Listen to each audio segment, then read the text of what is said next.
Well, welcome back, everybody. This week we're going to be in Chapter 9, which talks about leadership communication. Now, the definition of communication, as you can see, is a process by which information and understanding are transferred between a sender and a receiver. So the way that I try to explain it is kind of like what we're going to see in the next slide, this Exhibit 9.1, where you have a process that goes from a thought to that thought being encoded in that sender's mind, and that sender will send it out, and it will be received and decoded and so forth. So it's kind of like a transmission. It's kind of like a computer system where you have a series of inputs and outputs. But let's go ahead and take a look at the exhibit so that I can better explain it to you. If you see here, you have the message. Now, the message is whatever the sender wants to convey. And if you notice here, it could be verbal or it could be nonverbal. And believe me, some things can be said just as strongly nonverbally as it can be verbally. But something has entered into the sender's mind that he or she wants to transmit. It has to be formulated into something that's coherent, and that's what we call the encoding process. So you formulate what it is that you want to say, and then you have what's called a channel. That's the medium by which the receiver will receive the message, and then that receiver will interpret the message and can also formulate a message which will go down a channel. The message itself will be in verbal or nonverbal form, and then it could be sent right back to the receiver or the sender.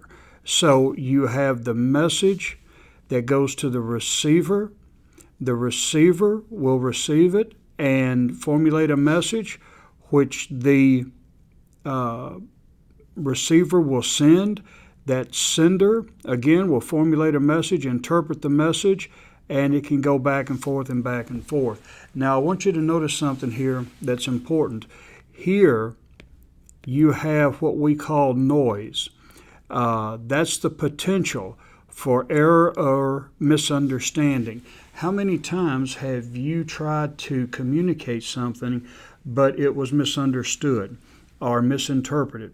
That happens all the time. Well, anywhere in this process, you can have noise. You can also have noise in the receiver and the sender. The sender may have different types of challenges in being able to communicate that message. The sender may have different types of challenges in trying to receive that message. So any and everything really that disrupts or poses an obstacle to effective communication could be those arrows and the potential for error or understanding. And that's what we typically have in the past called noise. Now, management communication. Well, the traditional role of a manager is information processor. They just took orders from the top, processed it, and sent it out, disseminated it throughout the employees. But managers have communication responsibility in directing and controlling an organization. So they are the center of information networks to facilitate the completion of tasks. That means the hub of information is that manager. And if you're going to be effective, you need to understand that communication, both upward and downward, needs to be clearly articulated and disseminated throughout the organization so that the organization is flowing. There are no surprises. There are no blind spots or whatever that could interrupt the communication process. Now, here are a few terms that are important to understand. A communication champion. You might not have ever heard that word, and it's a relatively new word that we've come up with in business. But a communication champion is a person who is philosophically grounded in the belief that communication is essential to building trust and gaining commitment to a vision. So they are the ones who are the champions. They are the proponents of effective communication, and communication has to build trust. And if you think about it, that's not far from the truth. How many of you, when it comes to organizations, now you may or may not be working in an organization right now, but let's take, for instance, even in your personal life, if you feel people are holding back information from you, if they think they're hiding something from you, what does that do to your trust level? Or what does that do to your concern about that person, or about yourself, or different situations? To be transparent means that you have to communicate. And if you're going to be effective in an organization, you have to be as transparent as possible. Now, granted, there are some things that you have to keep to yourself because of the law, because of privacy issues and so forth. And as ministers of Christ, we need to make sure that we are responsibly talking to people. If you remember, let's go back to Matthew 18.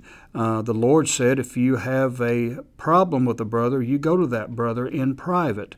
Or you go to get 2 witnesses if it doesn't work itself out after you go to that person in private.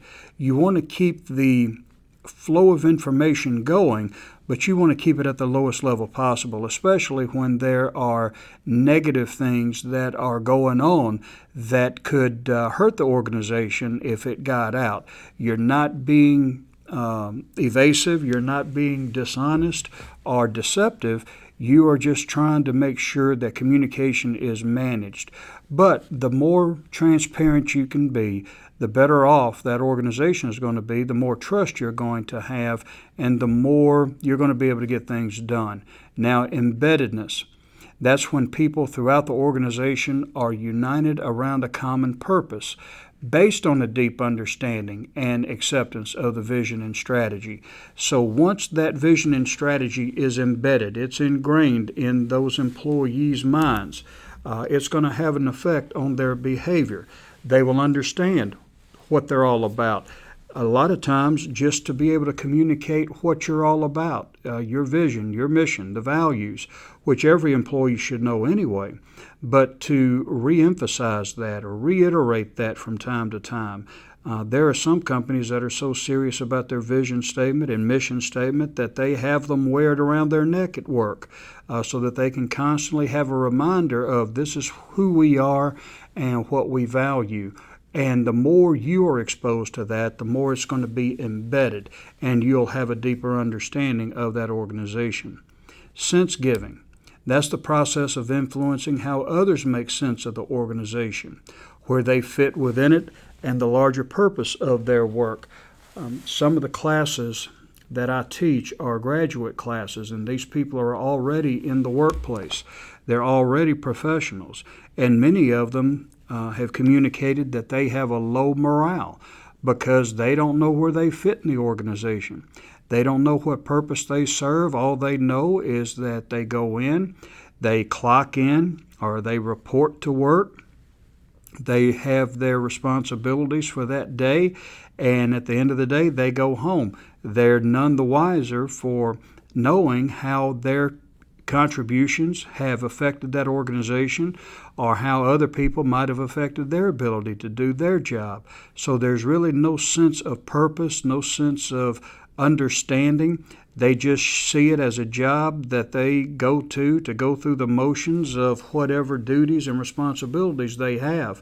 Now, you may get the work done, and they do, but there's no real high morale. And where you lack morale, a lot of times you lack motivation and also retention, because many of them went to college or were going to college so that they could get out of those organizations. So knowing where you stand, being a communication champion, also to be a person who is embedding information in these employees' minds, and to be a sense giver.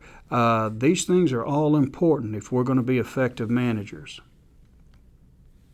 Strategic conversation is communication that takes place across boundaries and hierarchical levels about the group or organization's visions, critical strategic themes, and values that can help achieve desired outcomes. So a lot of times the conversations in the workplace revolve around what happened on the weekend or who's doing what, and gossip, and at the water cooler. I don't know if they still have those things, but strategic communication is being so involved in the organization that your conversations are geared towards the company, what the vision is, what are the themes, and so forth.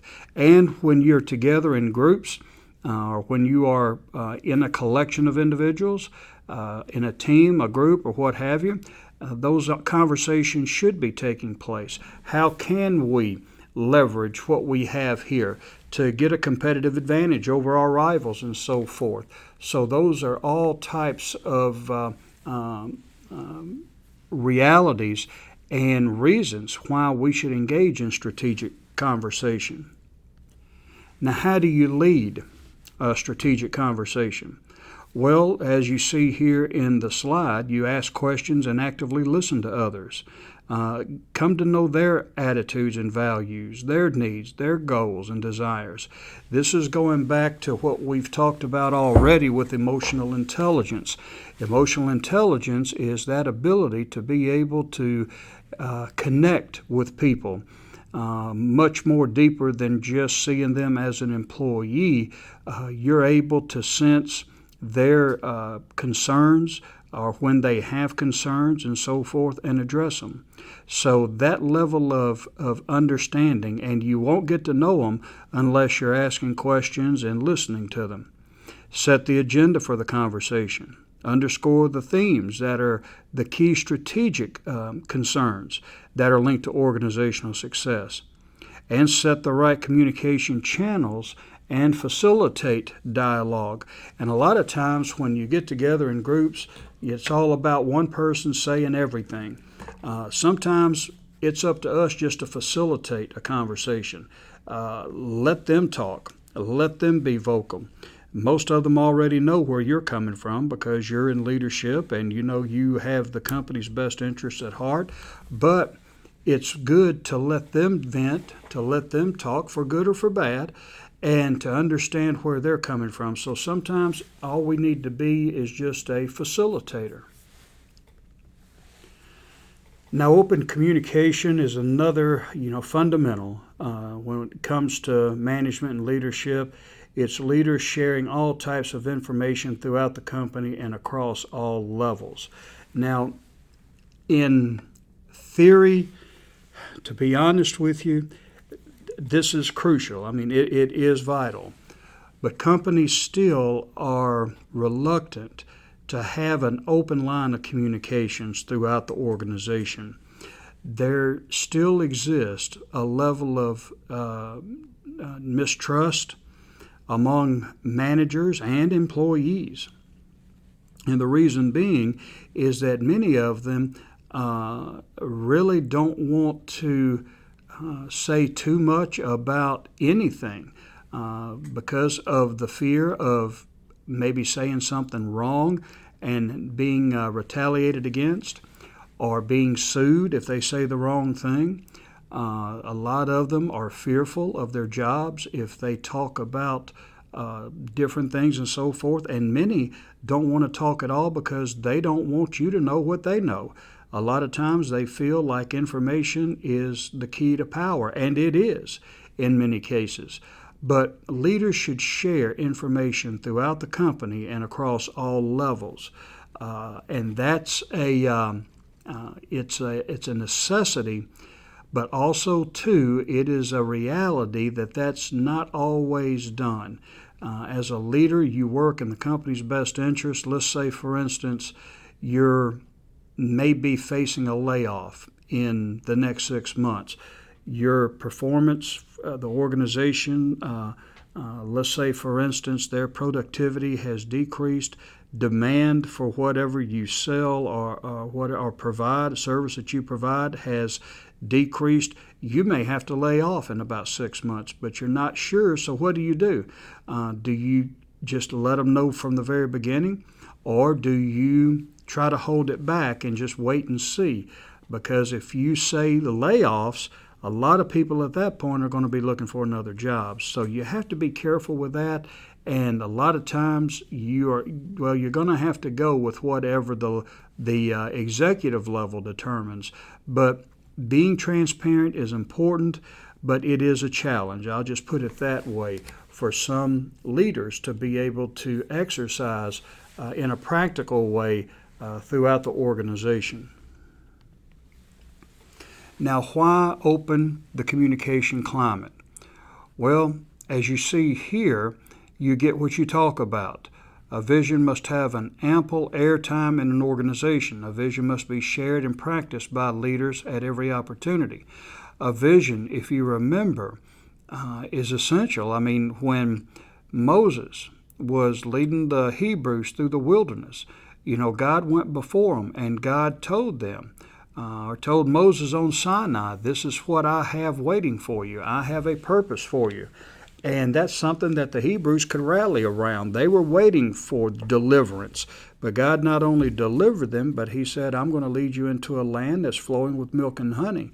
So God had a vision. It was communicated through Moses, and the people had something they could wrap their minds around, they could get behind and support and so forth. Unfortunately, it didn't work out for them because they were rebellious and they didn't trust the Lord to be able to deliver them.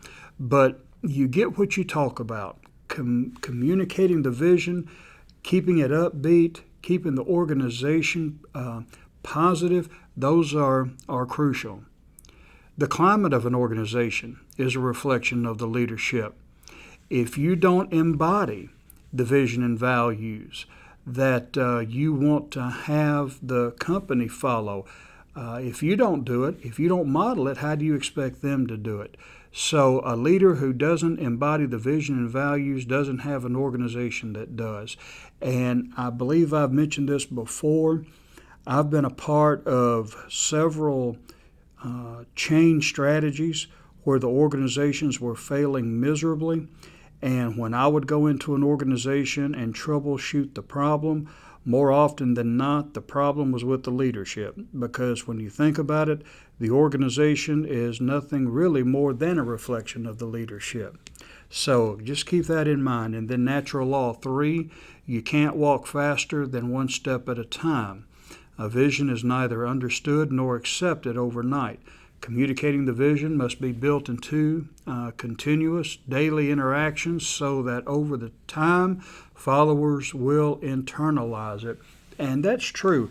It takes time. Every time that you talk about changing, think about, maybe this is a better way of putting it, think about some of the major changes that you've had to go through in life.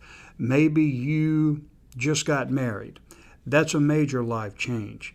Now, the honeymoon at some point was going to be over, and real life was going to set in. That's when the adjustments have to take place, and that's when you have to really dig in and work at the change. Some people want to lose weight, and that's a major change. It's not going to happen overnight. You're going to get frustrated. You're going to get disappointed, but you keep it up because in time, with diligence and determination, that will happen. But again, you have to work at it. It's going to come, but it's going to come in time. And that's what they need to know. Now, one of the things that you can do that we've always done, at least I've always done, is during the change initiative in an organization, when people exhibit positive behaviors, you want to reward them. You want to let them know that, first of all, you recognize their efforts, and secondly, you want them to be able to know that positive behaviors towards change and enforcing change lead to positive results. So you're programming them in a way to move towards those desired behaviors and moving away from those undesired behaviors, or making the change process itself occur more easily than just telling people, hey, we need to do this or we need to do that. If you have a new vision, people are going to have to embrace it. When I became pastor of the church where I'm at now, they were dead set against a lot of things that I thought needed to change. I didn't come in there with guns blazing. First of all, I earned their trust and their love so that they trusted me. And if they trust me, chances are they're going to trust my judgment. And then I would introduce things a little at a time so that nothing was forced on them and they didn't feel like anything was being forced on them. But in time, with just little steps along the way, they integrated the types of changes that I wanted to have take place. And it didn't happen overnight. It happened over time, but we eventually got to the end results. So those are some of the laws that you need to understand about keeping and the reason why we keep open communication. Now, benefits of an open communication climate. This will be our last slide today. So open channels helps alleviate tension and conflict between departments. One of the schools that I went into, a college, a Christian college of all institutions, they were having problems. They were on academic probation. They were losing students left and right. They were under the microscope as far as the state government and Department of Education was concerned. And they called me in to help them fix the problems.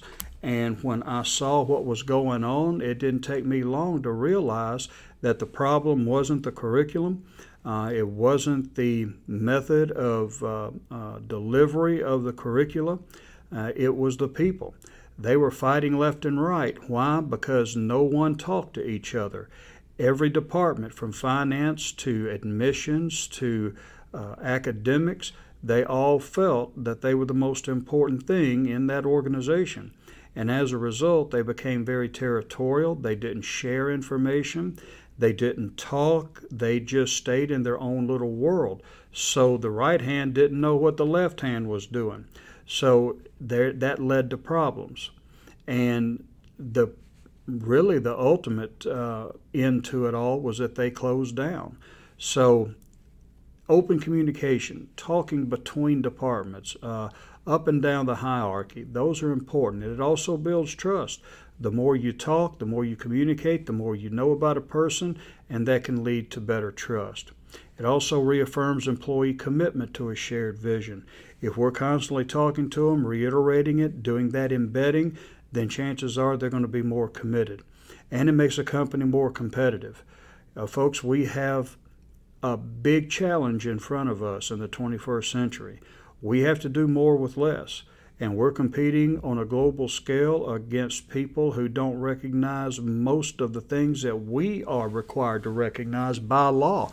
Some countries don't even recognize human rights, much less civil rights. Minimum wage, many countries have never even considered doing something like that. So we have to be a world leader in business, but we also have to do it by having the most motivated, qualified people at these positions going above and beyond and having the desire to see the company thrive instead of just punching in and punching out at the end of the day. And also, as Christians, the Lord talks about let your yes be yes and let your no be no. Be open, be honest, and be loving in all that you do in the business world and in ministry. Open communication has always helped me, whether it's in my role as a pastor or a professor or as a business leader. Communication has to be at the heart of all of it so that I can gain the trust and the loyalty of people God has entrusted me to have stewardship over. Well, those are some ideas that will give you some food for thought for today, and then we'll pick up tomorrow as we continue on with communication.